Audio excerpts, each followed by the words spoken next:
إن الحمد لله نحمده ونستعينه ونستغفره ونعوذ بالله من شرور أنفسنا ومن سيئات أعمالنا من يهده الله فلا مضل له ومن يضلل فلا هادي له وأشهد أن لا إله إلا الله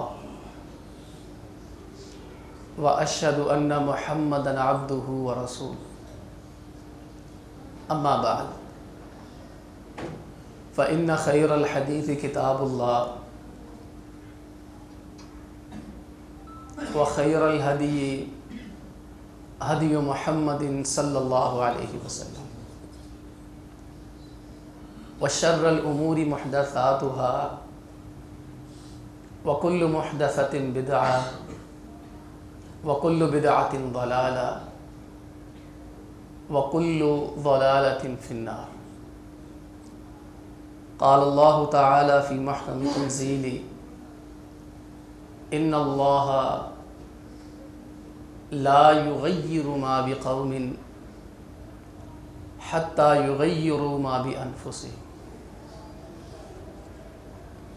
محترم بھائیو، عزیز بزرگوں اور دوستوں، اسلام روز اول سے ہی آزمائشوں کا، پریشانیوں کا شکار ہے۔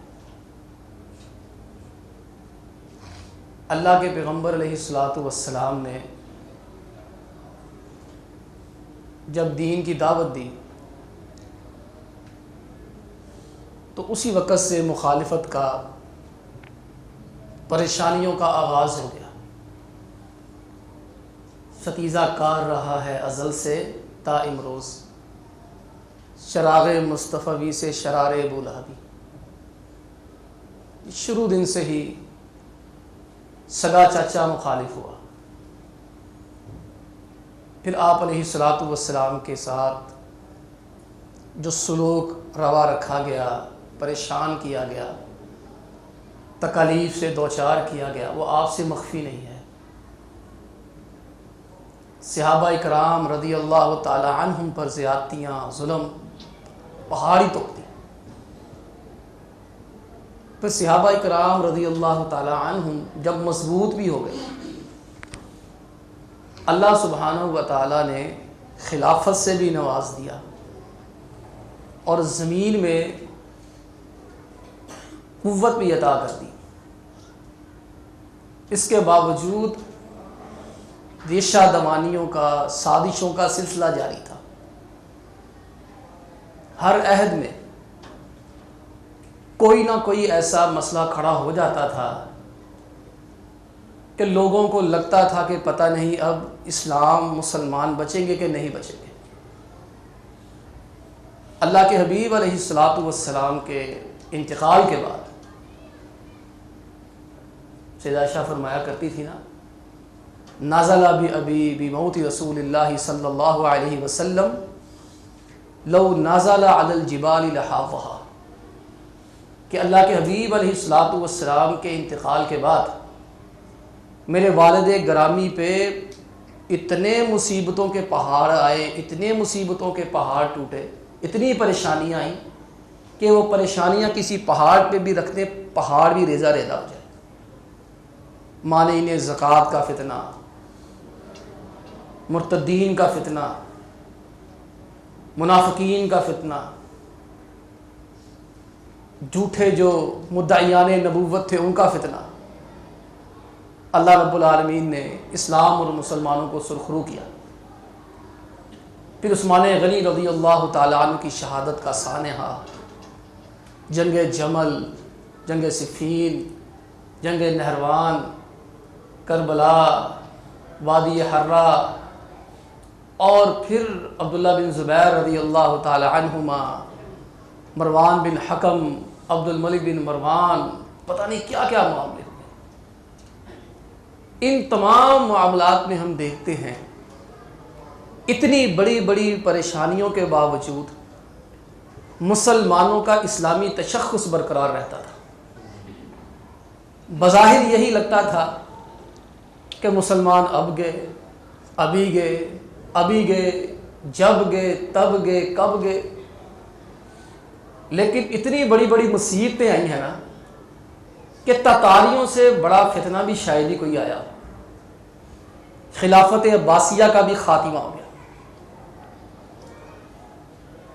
ایک ہو مسلم حرم کی پاسبانی کے لیے نیل کے ساحل سے تا بخاک کاشغر، ایک خلیفہ تھا لاکھوں مربع میل کا حاکم، وہ خلافت ارضی نہ رہی کچھ سالوں تک، وہ بھی خلافت بھی گئی اور ہر طرف تتاری تتاری تتاری تتاری ہو گئے۔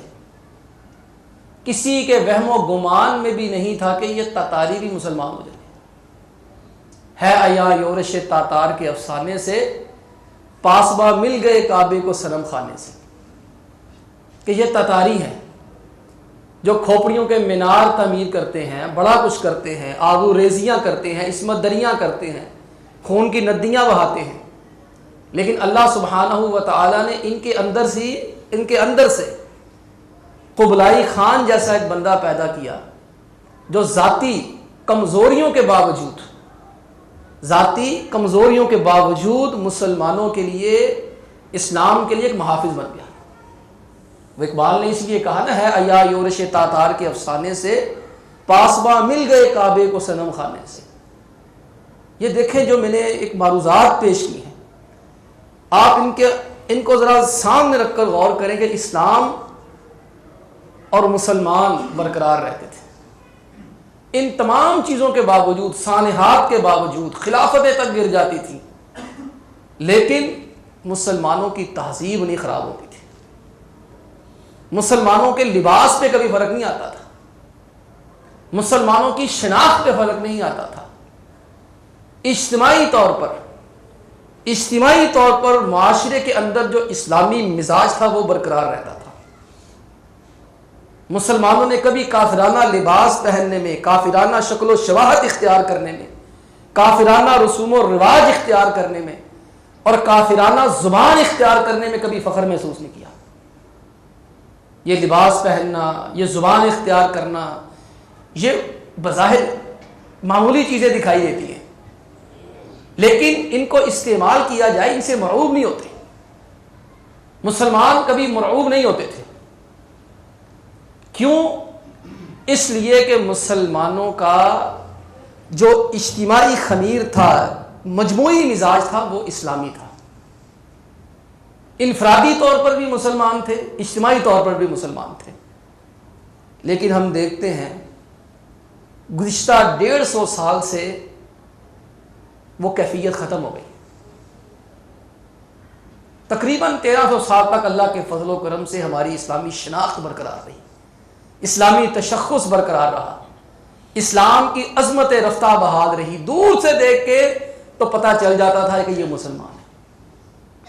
میرے عزیزو، آج تو ہم ایک مسلم معاشرے میں رہتے ہیں نا، تو ہمیں ایک دوسرے کی شکلیں دیکھ کے پتہ چل جاتا ہے یہ مسلمان ہے، لیکن ذرا دل پہ ہاتھ رکھ کے درد دل سے سوچیں، یہی آپ یورپ کے اندر چلے جائیں تو آپ کو دیکھ کے پتہ چلے گا کون مسلمان ہے کون کافر ہے۔ کیا آپ کو کبھی شناخت ہو سکتی ہے یہ مسلمان ہے کہ یہ کافر ہے؟ حتیٰ کہ وہاں لاشیں ملتی ہیں نا جو کسی کی پہچان میں نہیں آتی، کوئی وارث نہیں ملتا، لاوارث ہوتی ہیں، ان کی شناخت کے لیے ان کے کپڑے اتار کے ختنے چیک کیے جاتے ہیں مسلمان ہے کہ نہیں ہے۔ یہ تقریباً 1300 سال کے بعد یہ کیفیت پیدا ہو گئی۔ مسلمان جسمانی طور پر ہارتا تھا لیکن ذہنی طور پر کبھی نہیں ہارتا تھا، اس کا ذہن و دل اسلامی ہوتا تھا۔ حکومت کا کیا رونا، وہ ایک عارضی شے تھی، نہیں دنیا کے آئینے مسلم سے کوئی شاہراہ، مگر وہ علم کے موتی کتابیں اپنے آبا کی، دیکھے جنہیں یورپ میں تو دل ہوتا ہے سی پارا۔ کبھی یہ نوجوان مسلم تدبر بھی کیا تو نے، وہ کیا گردو تھا تو جس کا ہے ٹوٹا ہوا ایک تارا، تجھے اس قوم نے پالا ہے آغوش محبت میں، کچل ڈالا تھا پاؤں میں جس نے تاجے سرے ڈالا. آج وہ ذہن بدلے، سوچیں بدلی، فکریں بدلی. اور مولانا الطاف حسین حالی نے جو نباز تھے، وقت کی رفتار کو سمجھ گئے تھے، اور سر سید رحمہ اللہ کے شاگرد نہیں، شاگرد خاص تھے، اور باقاعدہ طور پر ان کی زندگی پہ بہترین کتاب حیات جاوید لکھی. انہوں نے مسدس بھی کسی اور کے کہنے پہ نہیں، سر سید رحمہ اللہ کے کہنے پہ لکھی. مسدس بھی انہی کے کہنے پہ لکھی ہے، اور مسدس کا آغاز ان کلمات سے کیا ہے: اے خاصہ خاصان رسول وقت دعا ہے. اے خاصہ خاصان رسول وقت دعا ہے. امت پہ تیری عجب وقت آن پڑا ہے. وہ دین جو بڑی شان سے نکلا تھا وطن سے، پردیس میں آج غریب الغربا ہے. یہ دین غریب ہو گیا، بالکل اسی طرح ہو گیا. مسلمان غریب ہو گئے، جس طرح اللہ کے نبی علیہ الصلوۃ والسلام نے فرمایا تھا: بدا الاسلام غریبا وسیعود کما بدا غریبا. میں اسلام کی ابتدا اجنبیت میں ہوئی، غریبی میں ہوئی. اسلام قبول کرنے والے غریب، اسلام کے اوپر عمل کرنے والے غریب، اسلام کو اپنانے کے بعد وہ معاشرے کے اندر اجنبی بن جاتا تھا. جس طرح اجنبی ہوتا ہے، اس کی کوئی حیثیت اور وقت نہیں ہوتی، ایسے ہی معاشرے کے اندر فرمایا مسلمان کوئی ہوتا تھا، اس کی بھی حیثیت وقت کوئی نہیں ہوتی. اور فرمایا وَسَيَعُودُ كَمَا بَدَأَ غَرِيبًا، کہ اسلام کے اوپر، مسلمانوں کے اوپر دوبارہ وہ وقت آنا ہے کہ اسلام اور مسلمان پھر ویسے ہی غریب ہو جائیں گے، غریب الدیار ہو جائیں گے. کوئی ان کا پرسان حال نہ ہوگا، اور ان پر ویسے ہی ظلم و ستم کے پہاڑ توڑے جائیں گے جس طرح پہلے مسلمانوں کے اوپر توڑے گئے. اب آپ دیکھ لیں، یہ جو میں نے عرض کیا یہ ہونا شروع ہو گیا. اور اس کی وجہ کیا بنی؟ عزیزوں، پہلے صرف جو کافروں کی سوچ ہوتی تھی، ان کی جو فکر ہوتی تھی، وہ صرف جسموں کو فتح کرنے تک ہوتی تھی. لیکن انہوں نے اپنا منصوبہ بدلا. جب برٹش امپائر یہاں آئے، برطانوی سامراج آیا، انہوں نے جب 1832 1821 وغیرہ کی جنگیں دیکھی، مسلمانوں کا تحرک دیکھا، وہ بڑے پریشان ہو گئے. اس پریشانی کے عالم میں ان کو سمجھنا ہے کہ یار یہ ہو کیا رہا ہے. ہم جہاں پر اپنی کامیابی کے جھنڈے گاڑ دیتے ہیں، وہاں کسی کو ہمارے مد مقابل آنے کی ضرورت نہیں ہوتی. کیا وجہ ہے کہ یہ برطانوی سامراج پریشان ہے؟ کہ کیا وجہ ہے کہ یہ بر صغیر کا جو خطہ ہے یہ ہم سے مکمل طور پر فتح نہیں ہو رہا. یہاں آئے دن بغاوتیں ہو رہی ہیں، کبھی 1821 میں، 22 میں، 31 میں، 57 میں، 64 میں، 72 میں، آگے چل کے پتہ نہیں کتنی ہوتی رہی. انہوں نے جب یہ معاملات دیکھے تو انہوں نے اس وقت کے اپنے جو برطانیہ کا وزیر تعلیم تھا اسے بلایا. اس کا نام ہے لارڈ میکالے. لارڈ میکالے کو بلایا، اور لارڈ میکالے کو بلا کر انہوں نے کہا جی آپ بر صغیر کا، وہ اور اس کا ایک کزن تھا لارڈ میکالے کا، یہ یہودی عالم دین بھی تھے، دونوں ربی بھی تھے، اس کے ساتھ ساتھ یہ ایک پارلیمنٹ کا رکن تھا، برطانوی پارلیمنٹ کا، اور دوسرا یہ وزیر تعلیم تھا لارڈ میکالے. ان دونوں کو بلا کر ایک مقصد دیا کہ بھئی آپ بر صغیر کے معاشرے کو چیک کریں.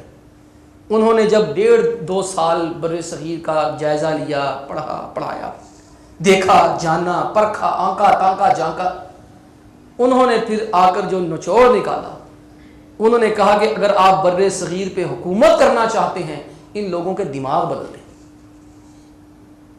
آپ نے آج سے پہلے جن قوموں کو فتح کیا ہے ان کے پاس جینے کا دستور کوئی نہیں تھا، ان کے پاس سوچ، فکر اور مقصد دینے کے لیے چیز کوئی نہیں تھی. ان کے پاس اللہ تعالیٰ کا قرآن ہے. اس نے یہ رائے دی، اس نے کہا میں آپ کو نصاب تعلیم دیتا ہوں. اس نصاب تعلیم کے بارے میں اکبر الہ آبادی نے کہا تھا، شیخ مرحوم کا قول مجھے اب یاد آتا ہے، شیخ مرحوم کا قول اب مجھے یاد آتا ہے، دل بدل جائیں گے تعلیم بدل جانے سے. مخالفت میں آوازیں اٹھی جب یہ نصاب تعلیم آیا، علی گڑھ بنا. ہم مقاصد پہ شک نہیں کر سکتے، بے شک ان کے مقاصد اچھے ہوں گے، ان کے نظریات اچھے ہوں گے، ان کی سوچ اچھی ہوگی کہ بر صغیر کے مسلم معاشرے کو، کمیونٹی کو باوقار بنایا جائے، معزز بنایا جائے، پیشہ ور بنایا جائے، ان کو سیٹیں دلوائی جائیں، ان کو حکومتوں میں عہدے دلوائے جائیں. لیکن مسئلہ کیا تھا؟ وہ جو اقبال نے کہا، خوش تو ہم بھی ہیں نوجوانوں کی ترقی سے، مگر خوش تو ہم بھی ہیں نوجوانوں کی ترقی سے مگر لب خندان سے نکل جاتی ہے فریاد بھی ساتھ. ہم سمجھتے تھے کہ لائے گی فراغت تعلیم، کیا خبر تھی کہ چلا آئے گا الہاد بھی ساتھ. اب انہوں نے تہذیبوں کی جنگ ہمارے ساتھ کھیلنا شروع کر دی. انہوں نے ہمارے دلوں کو فتح کیا، دماغوں کو فتح کیا. اتنا دماغوں کو فتح کر دیا ہے، یہ تو میں اور آپ، یہ حضرت صاحب ہیں، مولانا صاحب ہیں، قاری صاحب ہیں، یہ جو داڑھی والے بزرگ بیٹھے ہیں، بھائی بیٹھے ہیں، جو کسی نہ کسی طریقے سے مسجد کے قریب ہے نا، ان کے سوالات بڑے سادہ ہوتے ہیں اور ان کی تسلی و تشفی کرانا انتہائی سادہ ہے. یہ ہمارے مولانا ابراہیم کیلانی صاحب بڑے بھائی ہیں، یہ یونیورسٹی میں پڑھاتے ہیں، اور جو ہے وہ ان سے آپ پوچھ کے دیکھیں نئے ذہن کے سوالات کیا ہیں. یہ آپ کو بتائیں گے نئے ذہن کو مطمئن کرنا کتنا مشکل ہے. آپ اس کو قرآن سنائیں، مگر ٹھیک ہے جی قرآن کی روح سے یہ چیز حرام ہے، لیکن کیوں؟ احادیث کی روشنی میں یہ چیز حرام ہے، مگر کیوں؟ وجہ لاجک، عقل بتائے. آپ ان کو بے شمار کہتے رہیں، بے شمار دفعہ کہیں کہ اللہ کے نبی علیہ الصلوۃ والسلام قرآن کی آیت پڑھ کے سنائیں، سبحان الذی اسری بعبدہ لیلا من المسجد الحرام الی المسجد الاقصی الذی بارکنا حولہ لنریہ من آیاتنا. آپ کسی ملحد کی تفسیر اٹھائیں، کسی غامدی کی تفسیر اٹھائیں، کسی ایسے شخص سے مرعوب کی تفسیر اٹھائیں، نیٹ پہ جا کر دیکھ لیں، وہ واقعہ اسراء کا صاف انکار ہوا ہی. عقل ہی نہیں مانتی. ابو جہل نے کیا کہا تھا؟ ابو جہل کو جب بتایا گیا کہ معراج ہوا ہے، اسراء اور معراج ہوا ہے ایک رات میں، آئے اور گئے سدرۃ المنتہا. وہ کسی نے کہا تھا نا، وہ کیا، وہ شعر بڑا پیارا ہے اسی کے بارے میں، اسراء اور معراج کے بارے میں. صبح لامکاں سے طلب ہوئی، سر لامکاں سے طلب ہوئی، صبح منتہا وہ چلے نبی. کوئی حد ہے ان کے عروج کی، بلغ العلا بکمالہ. خود خدا نے قرآن میں کہہ دیا صلو علیہ وآلہ. آپ لاکھ سمجھائیں، لاکھ بات کریں، اور یار معراج اسراء ہوا تھا، یار معراج ہوا تھا. وہ کہ یار آج سائنس، میڈیکل سائنس ہے نا، یہ تجربے کے اوپر کھڑی ہے. یورپ کا علم دو چیزوں کے اوپر کھڑا ہوتا ہے، ایک عقل کے اوپر، ایک حواس خمسہ کے اوپر.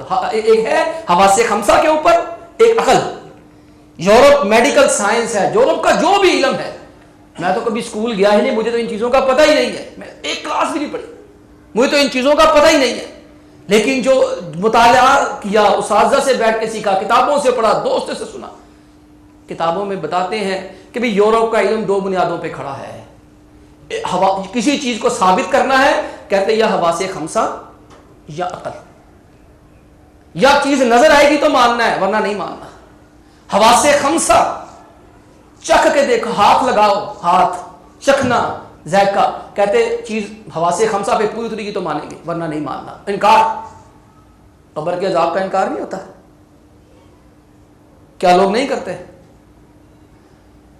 19ویں صدی سے پہلے کیا کسی نے بہت کام، اگر کیا بھی تو وہ دفنا دیا گیا.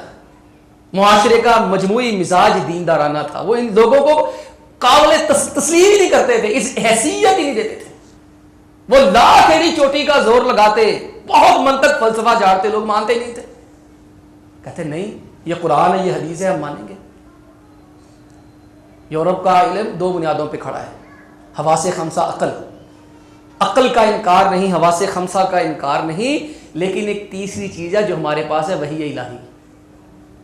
ہمارا علم ان تین چیزوں پہ، مسلم معاشروں کا علم ان تین چیزوں پہ ہوتا ہے، عقل، حواس خمسہ، وحی الہی. حواس خمسہ اور عقل ایک جگہ پہ آ کے بند ہو جاتے ہیں. جہاں آ کر یہ دونوں بند ہو جاتے ہیں، وہاں پھر ہمارے سوالوں کا جواب وحی الہی دیتی ہے. یورپ وحی الہی سے محروم، ہمیں بھی انہوں نے اس نظام میں جکڑ کے محروم کیا. دکھاؤ گے تو مانیں گے. اب آپ یقین کیجئے اس طرح کا کوئی آدمی ملے، اللہ نہ کرے ہم میں سے کوئی ہو جو اسراء کا انکار کرے، جو معراج کا انکار کر دے. آپ اس کو لاکھ بتائیں احادیث ہے، متواتر ہے، قرآن کی آیت ہے، عقل نہیں مانتی. اگر آپ اس کو یہ کہہ دیں کہ فضیلت الشیخ حضرت مولانا تھامس ایڈیسن کی ایک تھیوری ہے ٹائم سپیس کی، شاید آپ نے سنا ہو. تھامس ایڈیسن نے ایک theory they the time space کی، وقت کا رک جانا، وقت کو اپنے قابو میں کر کے روک لینا. تھامس ایڈیسن کہتا ہے کہ اگر کسی کے پاس ایسی سواری ہو، اس سواری کا ایک قدم وہاں جائے جہاں تک نگاہ جاتی ہے تو اس بندے کے لیے وقت رک جاتا ہے۔ اچھا آپ صحیح مسلم کی روایت پڑھ کے دیکھیں، صحیح بخاری پڑھ کے دیکھیں، اللہ کے حبیب علیہ الصلوۃ والسلام کے پاس سواری کون سی آئی تھی اسراء کے لیے؟ اچھا براق کے بارے میں حدیث میں آتا ہے اس کی ایک ٹانگ وہاں جا کے لگتی تھی جہاں انسان کی نگاہ جاتی ہے۔ اچھا حدیث سناؤ تو نہیں ماننا۔ تھامس ایڈیسن کی جو ہے وہ ٹائم اسپیس تھیوری بتا دو گے تو اسی وقت ہاں اب ٹھیک ہو گیا۔ ہمارے بھائی عزیز دوست ہے، مجھے ان کا فون آیا، کہتے ہیں مردوں کے لیے سونا حرام ہے۔ میں نے کہا بالکل حرام ہے، عقل نہیں مانتی، عقل نہیں مانتی۔ میں نے کہا مجھے 2 منٹ دے دے، میں آپ کو ابھی بیک کال کرتا ہوں۔ میں نے گوگل پہ جا کے تھوڑی سی سرچ ماری، عربی زبان کے اندر لکھا کہ مرد کے لیے سونا پہننے کے طبی نقصانات کیا ہیں۔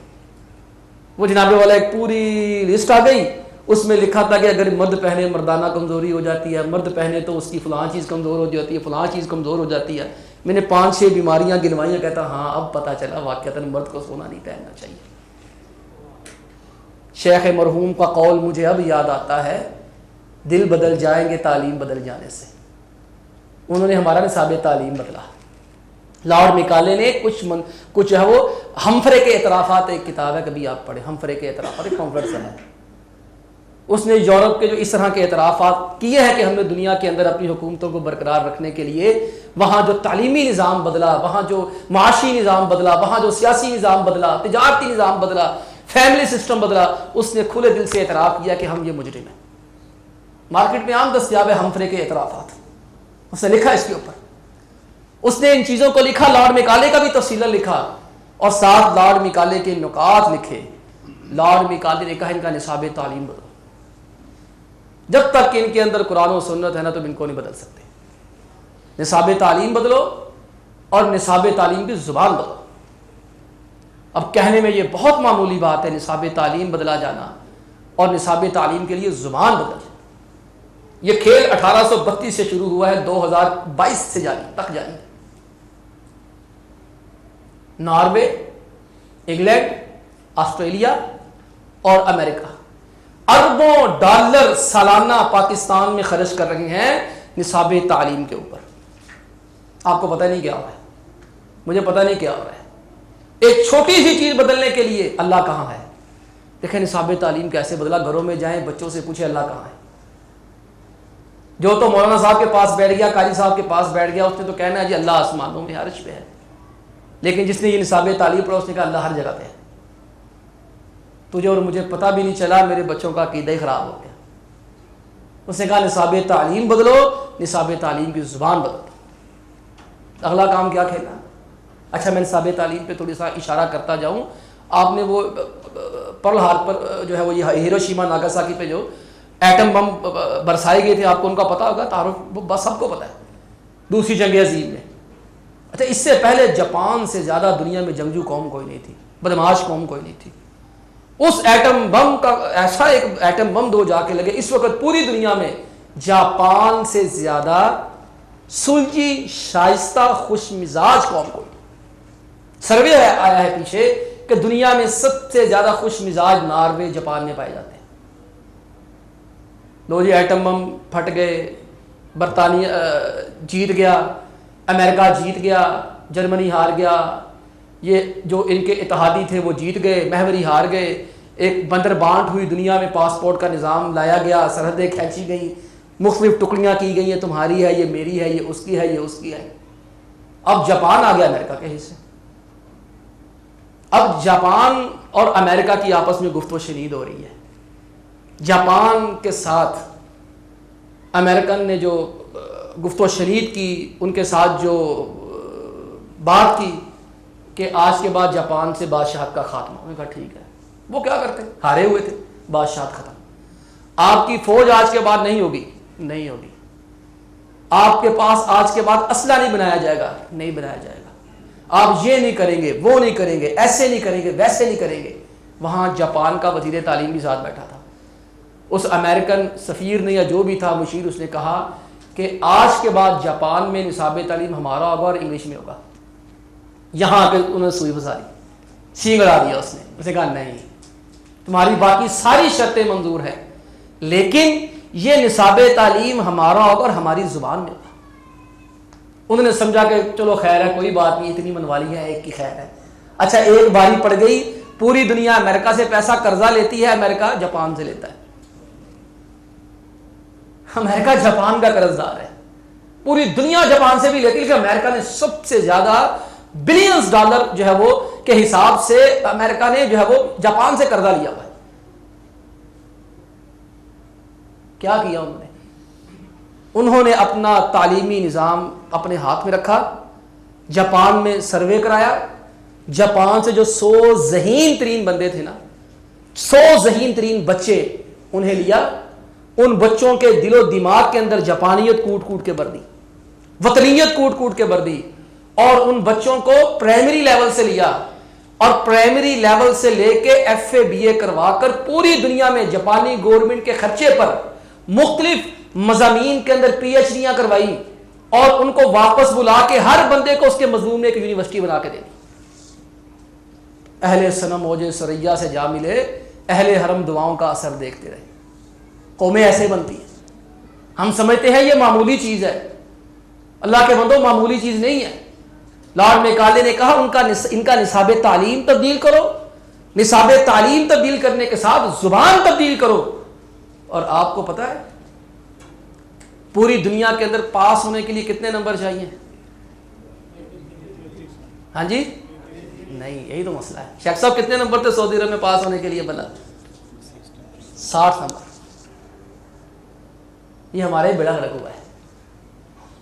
آپ او لیول میں کیمبرج میں جائیں، نمل میں جائیں، ہائی فائی یونیورسٹیوں میں جائیں، وہاں 33 نمبر والا پاس نہیں، وہاں تو رکھتے ہی نہیں ہے۔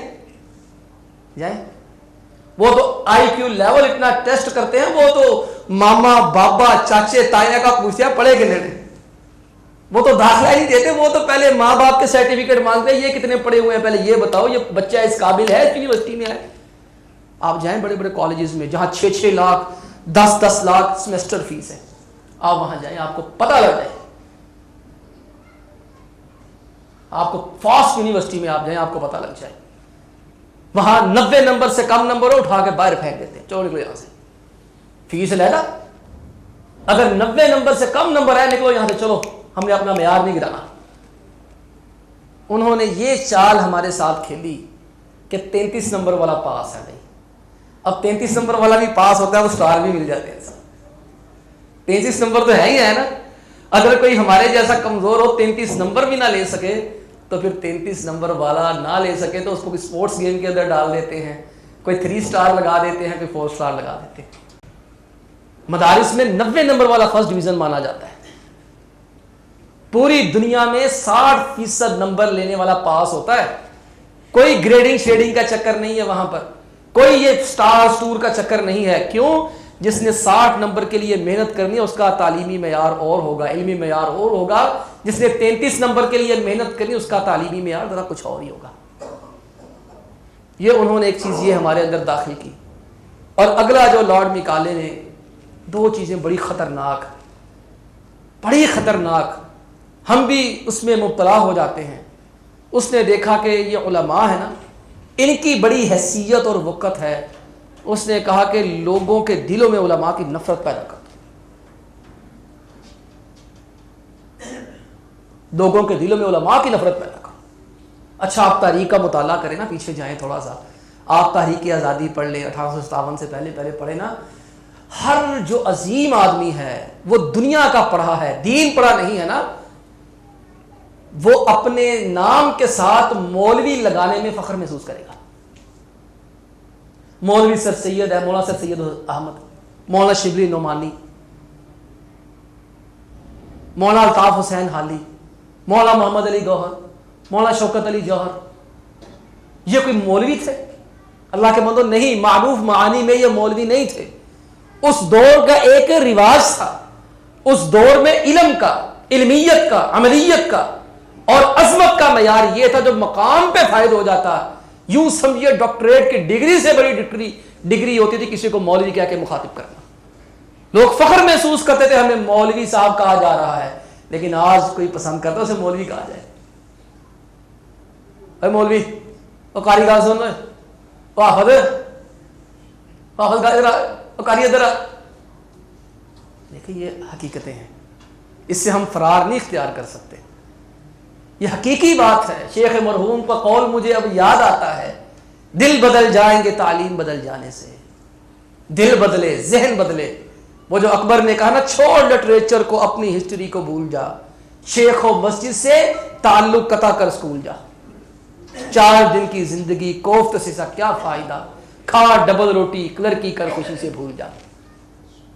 اپنی زندگی کا کیا پوچھتے ہو کیا کر گئے. اکبر نے کہا نا, اپنی زندگی کا کیا پوچھتے ہو کیا کر گئے. بی اے کیا, کلرک لگے اور مر گئے. ہم ایسی کل کتابوں کو لائق ضبطی سمجھیں جن کو پڑھ کے بچے باپ کو خپتی سمجھیں. یہ میں نہیں کہتا, کوئی مولوی نہیں کہتا, اکبر الہ آبادی کہتا ہے, جو اس وقت کا لسان العصر بہت بڑا شاعر ہے. طنز و مزاح کے پرائے میں دکھ کا اظہار کرتا ہے. انہیں کہا ان علماء کی نفرت لوگوں کے دلوں میں پیدا کر دو. اور اگلا کام اس نے اس سے بھی خطرناک اٹھایا. عزیزو, اس دور کے اندر معاشرے کا سب سے خوشحال طبقہ مولوی ہوتا تھا, عالم دین ہوتا تھا. آپ مطالعہ کر کے دیکھ لیں تاریخ کا. آپ سعودی عرب چلے جائیں, جو امام ہے آپ کو وہاں پر BMW کی سواری میں نظر آئیں گے, آپ کو پراڈو میں نظر آئیں گے.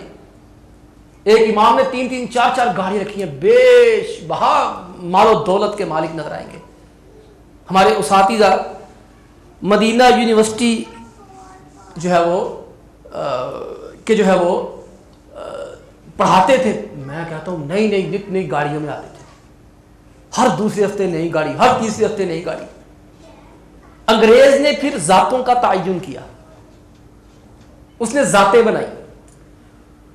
اس کے آنے سے پہلے بر صغیر کے اندر کوئی مسلمانوں کے اندر, ہندوؤں کے اندر تھی, مسلمانوں کے اندر ذات پات کا تصور نہیں تھا. یہ برادری بڑی ہے, یہ چھوٹی ہے. مسلمان ایک مسلمان ہوتا تھا بس, اس کی شناخت اسلام ہوتی تھی. انگریز نے 2 ذاتیں متعارف کرائیں, ایک ذات اعلیٰ, ایک ذات کمیاں. ذات اعلیٰ کے اندر اس نے اپنے راجے, راجواڑے, مرزے, میر, خواجے, یہ جو بڑے بڑے نواب زادے تھے ان کو شامل کر دیا. یہ اونچی ذات والے ہیں جن کے ذریعے اس نے مسلمانوں کو قتل و غارت کا شکار بنایا, برصغیر پہ حکومت کی. ان کے ناموں میں, راجوں کے ناموں کے اندر جو لوگ تھے غدار وطن تھے ان کو اعلیٰ ذات میں شمار کر کے ان کے بے شمار وظائف مقرر کر دیا. اور جو اس کے لیے کوئی معمولی قسم کے لوگ تھے ان کو ذات کمیاں میں شمار کر دیا. لکڑہارے ہو گئے, ترخان ہو گئے, بڑھئی ہو گئے, موچی ہو گئے, اس طرح کے جو پیشے تھے انہیں ذات کمیاں میں لکھ دیا. اور جو RQ کی یا سرکاری فائلیں ہیں, اس فائل کے آپ پڑھیں, اس صفحے کو آپ پڑھیں, اس کے اندر مولوی کو بھی کمی ذات میں شمار کیا. مولوی کو بھی کمی ذات بنا کر, جو کمی ذات اس کی تنخواہ ہو رہی تھی. شیخ صاحب نے بھی مجھے فرمایا کہ تھوڑا سا درس نظامی کی ابتدا جو ویسے ہوتی تاریخ میں. جی ٹھیک ہے, میں انشاءاللہ میں بس اختتام کی طرف ہی جا رہا ہوں. اچھا, اس نے یہ کام کیا. اب آپ دیکھیں گے کہ پورا اس نے ایک نظام بنا دیا ہے.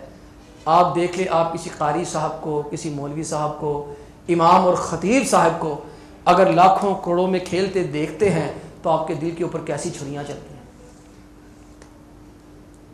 ایمانداری سے دل پہ ہاتھ رکھ کے بتائیں, آپ کے ذہن میں پہلا خیال کیا آتا ہے؟ مولوی لگ رہا بس زیادہ پیسہ کھا گیا. وہ سب آپ نے کاروبار نہیں کرنا, آپ کی مہربانی ہے, آپ نے مسجد میں رہنا. آپ کا کاروبار کے ساتھ کیا کام یار؟ مکہ کے مشرکین کیا کہتے تھے؟ مالی ھذا الرسول یاکل الطعام ویمشی فی الاسواق. یہ کیسے پیغمبر ہے, کھانا کھاتے ہیں, کاروبار کرتے ہیں. دل بدل جائیں گے تعلیم بدل جانے سے. تو عزیزو, گزارش یہ ہے کہ انہوں نے ہمارے دلوں اور دماغ فتح کر لیے اور ہماری نسل نو کو جس طرف لگا دیا ہے نا, جو میٹرک پاس طبقہ ہے ہمارا, وہ تقریباً علی انجینئر مرزا کے ہاتھ چڑھتا جا رہا ہے. اور جو BA پاس طبقہ ہے وہ غامدی صاحب کے ہتھے چڑھتا جا رہا ہے. کیوں کہ یہ دونوں حضرات حواس خمسہ اور عقل کی بنیاد پہ بڑی شاندار باتیں کرتے ہیں. اور حواس خمس اور عقل کی بنیاد پر وحی الہی کا انکار کر رہے ہیں. اور اس تعلیم کی بنیاد ہی حواس خمسہ اور عقل پرستی پر رکھی گئی ہے. وحی الہی کی اس میں گنجائش ہی نہیں ہے, کیونکہ جو بنانے والے ہیں ان کے نزدیک وحی الہی کی حیثیت ہی کوئی نہیں ہے. پھر یہاں گزارش یہ ہمارا آپ کا کردار, ہم سوچیں یہاں کیا کرنا ہے. وہی کرنا ہے جو شیخ ہمارے مولانا ابراہیم کلانی صاحب, ان کے ہم نوا حافظ صاحب اور دیگر حضرات, اللہ ان کی عمل میں برکت عطا فرمائے, جو وہ کرنے لگے ہیں, مدرسہ بنانے لگے ہیں ایک درس نظامی کا. جو سوچ کس کے ہاں پیدا ہوئی؟ بوسنیا کے اندر 600 سال پہلے پیدا ہوئی. آپ کو پتا نا بوسنیا کتنے ظلم و ستم کا شکار رہا. ایک دن میں 50,000 ایک دن میں 50,000 لوگوں کو ایک میدان میں اکٹھا کر کے مارا. میرا کلاس فیلو مدینہ میں میرے ساتھ بیٹھتا تھا عامر ابراہیم, اتنی خوبصورت آواز. قاری ایوب صاحب رحمہ اللہ جو مسجد نبی میں تراویح پڑھاتے رہے, اس کی بڑی تعریف کرتے اس کی آواز کی. اتنی خوبصورت آواز اس لڑکے کی, تھا بوسنیا کا. میں نے ایک سے پوچھا, یار عامر آپ کی, میرے ساتھ بیٹھا رہا 4 سال, ہم اکٹھے بیٹھتے تھے ساتھ ساتھ. تو میں نے پوچھا کہ آپ کی آواز بڑی خوبصورت ہے, آپ کے اوپر تو مشکلات بڑی آئیں, تکالیف بڑی آئیں, مصیبتیں بڑی آئیں, یہ آپ نے کیسے سیکھا؟ قرآن بڑا پکا ہے, پڑھتے شاندار, دل سوز آواز. اس نے کہا کہ جب یہ روس آیا نا, رشیا آیا, اور اس نے ہمارے اوپر قرآن پاک سیکھنے کی, بوسنیا جو ساتھ یوگوسلاویا, معذرت کے ساتھ یوگوسلاویا جب آیا نا, اس نے پابندیاں لگا دی قرآن پڑھنے پہ, شریعت پڑھنے پہ. تو کہتے میری ماں مجھے رات کے 1 بجے جگاتی, جب ہر طرف اندھیرا ہوتا تھا نا, چوری چھپے قاری صاحب کے گھر جا کر میں تہجد تک قرآن پاک پڑھ کے پھر واپس آ کے صبح اسکول جاتا تھا, کیونکہ جو اسکول نہیں جاتا تھا اس کے بارے میں خدشہ ہوتا تھا یہ مسلمان اچھا, نماز پڑھنے کہتا اجازت نہیں ہوتی. اللہ نے اس کو صلہ دیا, اب PhD کر رہا ہے الحمدللہ, وہاں پر یونیورسٹی میں رابطہ رہتا ہے. یہ بوسنیا کے مسلمانوں کا اسلام کیسے محفوظ ہو. یہ یورپ کے اندر ایک ارد گرد ساری ریاستیں کافروں کی ہیں.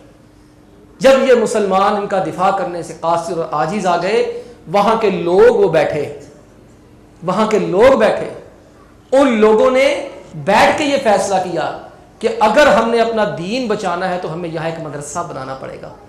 600 سال پہلے ایک مدرسہ بنایا, اور انہوں نے یہ قانون اور اصول بنا دیا کہ بوسنیا کے اندر جو بھی صدر بنے گا, وزیر بنے گا, وہ اسی مدرسے کا پڑھا ہوا ہوگا تو بنے گا, ورنہ نہیں بنے گا. 600 سال سے بوسنیا کا ہر صدر وزیر اسی مدرسے کے پڑھا ہوا مولوی ہوتا ہے, اور موجودہ صدر بھی اسی مدرسے کا پڑھا ہوا ہے. اور موجودہ صدر نے ابھی حالیہ ایک کتاب لکھی ہے تہذیبوں کی کشمکش, جس کے اندر اس نے یورپ کے سارے جو مسلمانوں کے بارے میں عزائم وہ نقل کیے. انہوں نے اپنا دین بچانے کے لیے پھر مدرسہ بنایا. میرا اور آپ کا فرض یہ ہے, پہلی گزارش تو یہ ہے کہ علماء سے محبت کریں, ان کا قرب اختیار کریں. سکہ عالم دین, پختہ عالم دین, فقیہ عالم دین, جس کو اللہ رب العالمین نے علم کے ساتھ عمل کی دولت سے نوازا, اور اس کی خطائیں بہت کم ہیں, اس کے مسائل 1000 میں 3-4 غلط ہوتے ہیں, باقی سب وہ درست بتاتا ہے, علم و عمل کا پیکر ہے. اس کے ساتھ اٹھے بیٹھے, یہ ادنا درجہ ہے. اس سے محبت کریں, اس سے سلام دعا رکھیں, اس سے مسئلے مسائل پوچھیں, ڈسکشن کریں ادب و احترام کے دائرے میں. یہ ادنا درجہ ہے.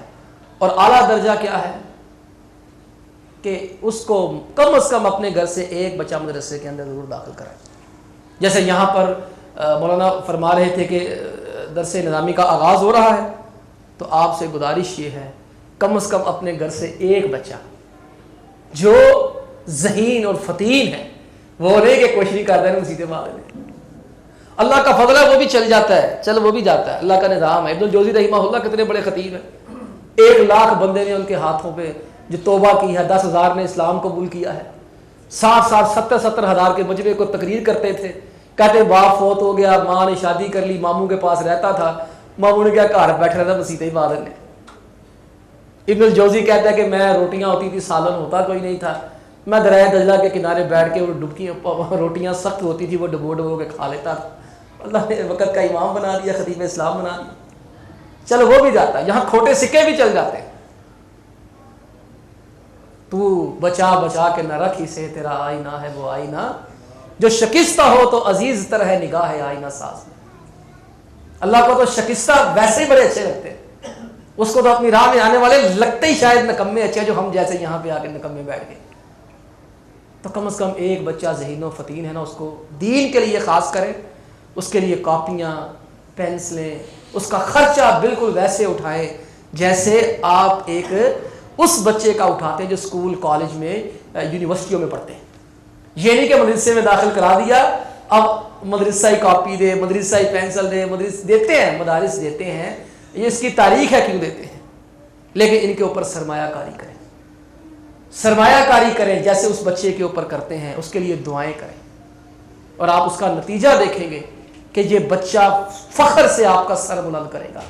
واقعہ ذہن میں آتا ہے، وہ کہہ کے بات ختم کرتا ہوں. تاریخ میں بہت بڑی شخصیت ہے ربیعہ بن عبد الرحمن الرائے رحمۃ اللہ علیہ. ان کے باپ عبد الرحمن رحمہ اللہ مجاہد تھے. ابھی یہ پیدا نہیں ہوئے تھے، پیدا ہونے والے تھے، والدہ حاملہ تھی. ان کے والد محترم عبد الرحمن جہاد کے لیے کہیں چلے گئے اور جاتی دفعہ کچھ ہزار درہم اپنی بیگم کو دے کر کہا اللہ جو اولاد دے دینا اس اولاد کی پرورش پہ یہ پیسے خرچ کر دینا. اللہ رب العالمین نے بیٹا دیا. عرصہ ہوا 25-30 سال، کتنا بھی عرصہ ہو گیا. دروازے پہ دستک ہوتی ہے، مدینہ میں رہتے تھے نا، دروازے پہ دستک ہوئی ہے. ایک نوجوان نے دروازہ کھولا. بابا کہتا ہوئے تو کون ہے میرے گھر؟ مجاہد بندہ ویسے بڑا گرم ہوتا ہے، اس کو ویسی گرمی کی عادت ہوتی ہے، ہر بات پہ ڈزنٹ تھا. تو کون ہے میرے گھر میں؟ بابا جی آرام سے بات کریں، یہ میرا گھر ہے، آپ کون ہے؟ یہ میرا گھر ہے. وہ بیٹے نے کہا نہیں بابا جی یہ میرا گھر ہے بزرگوں، آپ کون ہیں؟ گرما گرمی تلخ کلامی ہوئی. وہ عورت آ گئی، لوگ اکٹھے ہو گئے. عورت نے دیکھا شوہر کو پہچان لیا. کہا بیٹا یہ تمہارا باپ ہے جو 20 سال بعد آیا ہے. کہا شوہر نامداری آپ کا بیٹا. کون سی لائٹیں تھیں، پل بھر کو نگاہ ٹکی ہوگی. اپنے اپنے کمروں میں چلے گئے. سونے سے پہلے بابا جی سے کہتے بیگم صاحبہ وہ آپ کو پیسے دیے تھے، کیا کیا اس کا؟ اس نے کہا ساری باتیں ابھی کر لو گے، صبح کر لیں گے، آرام کرو، اتنے عرصے کے بعد آئے ہو. صبح ہوئی ہے، وہ باپ بزرگ مسجد نبی میں نماز پڑھنے کے لیے گیا. مسجد نبی میں نماز پڑھی ہے نا، تو جناب امام صاحب نے السلام علیکم ورحمۃ اللہ، السلام علیکم ورحمۃ اللہ. امام صاحب بیٹھ گئے ہیں، بڑا خوبصورت چہرہ. اور ادھر سے امام مالک آ گئے، حدثنا استاد جی حدیث بیان کریں. ادھر سے کوئی آ گیا ہے، زہری آ گیا، استاد جی حدیث بیان کریں. ادھر سے کوئی آ گیا، استاد جی یہ مسئلہ بتائیں. ادھر سے فلاں بندہ کا مولانا صاحب یہ مسئلہ بتائیں. وہ بابا دیکھ رہا ہے اس نوجوان کی جانب، وہ دل سے کیا نکلتا ہے؟ واہ کاش، اس نے کہا کتنا خوش نصیب ہے وہ نوجوان، وہ باپ جس کا یہ بیٹا ہے. کاش یہ بیٹا میرا ہوتا. اگ رہا ہے در و دیوار میں سبزہ غالب، ہم بیاباں میں اور گھر میں بہار آئی ہے. کاش میرا بیٹا ہوتا. اس اللہ کے بندے کو پتہ ہی نہیں ہوتا ہے. گھر گیا ہے، بیوی نے پوچھا ہاں جی بابا جی صاحب لینا ہے؟ کہتا ہاں دو. کہتے تیری ساری کمائی نبی کے مصلے پہ بیٹھی، وہ تیرا بیٹا ہے، دیکھ لے. یہ والد صالح ہے نا، یہ آپ کی قبر ٹھنڈی کرنے کی زبان. والد صالح یدعو لہ، 3 چیزیں فرمایا کام آتی ہیں. علم نافع ينتفع بہ، ایسا علم ہو جس سے لوگوں کو فائدہ ہو، یا پھر صدقہ جاریہ کر دے، یا نیک اولاد چھوڑ جائے جو مرنے کے بعد اس کے لیے دعائیں کرتی رہے. جناب حافظ ابن الجوزی رحمہ اللہ فرماتے ہیں کہ عالم دین بیٹا ولد مخلد ہوتا ہے. یہ عالم دین بیٹا وہ علم چھوڑتا ہے جس سے لوگوں کو فائدہ ہوتا ہے. یہ عالم دین بیٹا صدقہ جاریہ ہوتا ہے جو فیض ہی جاری رہتا ہے. اور یہ عالم دین بیٹا وہ ہوتا ہے ماں باپ کے لیے مرنے کے بعد دعائیں کرتا ہے. اللہ کے بندو آپ ہمارے پاس آتے ہیں، قاری صاحب میری امی کے لیے دعا کر دیں، قاری صاحب میرے ابو کے لیے دعا کر دیں. ہوئے ہوئے کبھی تمہیں پتہ ہوتا ہے نمازوں میں کہتے ہو ربی جعلنی مقیم الصلاۃ ومن ذریتی ربنا وتقبل دعا ربنا یا اللہ مجھے معاف کر دے، والی والدی یا اللہ میرے ماں باپ کو معاف کر دے. اور تمہیں ہم سے کہنے کی ضرورت ہی پیش نہ ہے. اس لیے گزارش یہ ہے یہ کام کرے. زمانہ قیامت کی چال چل گیا ہے، بہت برے حالات ہیں کالج یونیورسٹیوں کے، بہت برے حالات ہیں. سیدھی سی بات ہے بھائی، 15 سال تک بچہ کنٹرول میں ہوتا ہے، بس پرائمری سے لے کے آپ نے مڈل میٹرک تک سنبھال لیا، ایک دفعہ وہ ہاتھ سے نکل گیا، پھر کوئی حادثہ ہی اس کو تبدیل کرے، پھر کوئی واقعی اس کو تبدیل کرے، یا اللہ ہی اس کے دل میں کچھ ڈالے، باتیں پھر بڑی مشکل سے اثر کرتی ہیں۔ اللہ سے دعا ہے کہ اللہ تعالی ہمیں عمل کرنے کی توفیق عطا فرمائے۔ سبحان ربک رب العزت عما یصفون وسلام علی المرسلین والحمد للہ رب العالمین۔